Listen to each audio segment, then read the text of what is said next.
For Splodinator.com, I'm Noobs. Well, folks, Nintendo gave us quite a surprise today with the sudden announcement of the Nintendo Classic Mini Nintendo Entertainment System. That is the full name. This is a mini NES. I mean, it looks just like an NES.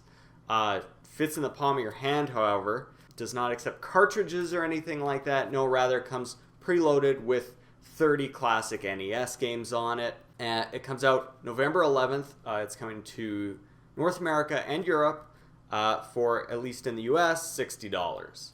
So it hooks up through HDMI, which is pretty cool. It's powered through a USB cable. Its controller is an NES replica. However, the end of it, the part that plugs into the system, is actually the same plug that all those Wii Classic Controller and Classic Controller Pros use. And so it can actually also be used as a Classic Controller if you plug it into a Wii mode. So there are 30 games preloaded onto it, but you can't expand that at all. There's no internet connectivity. You can't get onto the Wii Virtual Console store or anything and add more games. There's no little cartridge slot on it or any of that. For what you're paying for this thing, you're actually getting quite a deal in terms of what the games are that are included on this thing. I mean, I think they could have cheaped out and just thrown on all those super, early NES sports games, the generic ones. Thankfully, there's not too much of that NES remix type of stuff. Okay, there is Balloon Fight, but you've got 2 Castlevania games on there. You've got Double Dragon 2. Final Fantasy, they actually got some third parties involved with this thing. Ghosts and Goblins. Ice Climbers, Kid Icarus. I mean, we've had those across a million different things already. Kirby's Adventure is on there. All 3 Super Mario Brothers, Super Mario Brothers 2, and Super Mario Brothers 3 are all on there. Super C, Star Tropics, Punch-Out, both The Legend of Zelda and The Adventure of Link as well. 30 games altogether.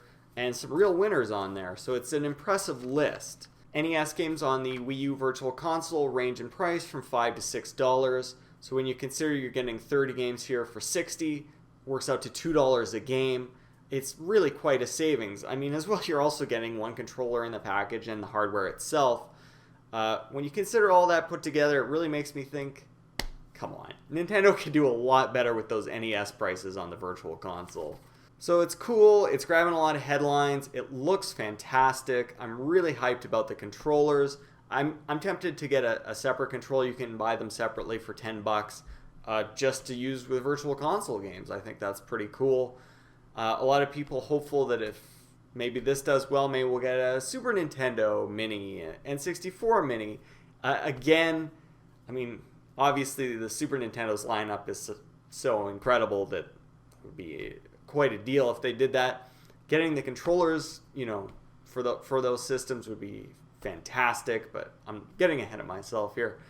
To me, what this thing highlights is Nintendo can do a cool retro product that grabs headlines, gets people excited. I mean, so much of Nintendo's strength, of course, is in the nostalgia factor, and I mean, they're not afraid to use the NES in particular. It seems like that's the one they go back to all the time, and hey, it keeps working for them.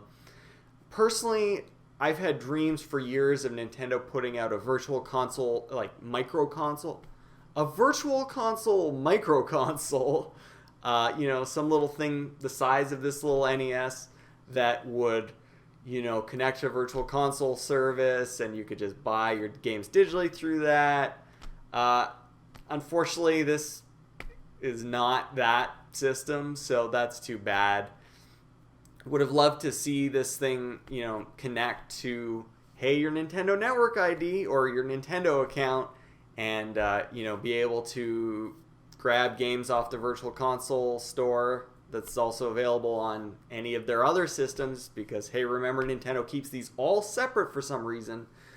Would love to be able to, say, pick this thing up and have it say, hey, this guy owns all these games. He can download them on his Wii U and his 3DS as well. Come on, Nintendo doesn't do any of that stuff. So it just, again, this thing just reminds me of what Nintendo is still doing so wrong with their systems. funny thing about that November 11th release date, of course, that is that mid-November date that Nintendo always hits with something big, right? Something mainstream. I'm sure they would have liked, I'm sure they had planned at some point for that to be the NX. I certainly would have liked that, but this is a cool little filler. Obviously, it's going to be insane as far as Christmas shopping. It's going to be the it item of the year, I think. So it's a great novelty. It's kind of a one-off, though. You know what I mean? It's going to be cool for one Christmas, and then we'll forget about it as soon as the NX is here. Whereas they could have made it into an actual platform, an extension of their existing Virtual Console branding, and made something that would have lasted for years. But it wasn't quite that. So at least we can be hopeful that we'll get the Super Nintendo Mini next year. Thanks for watching.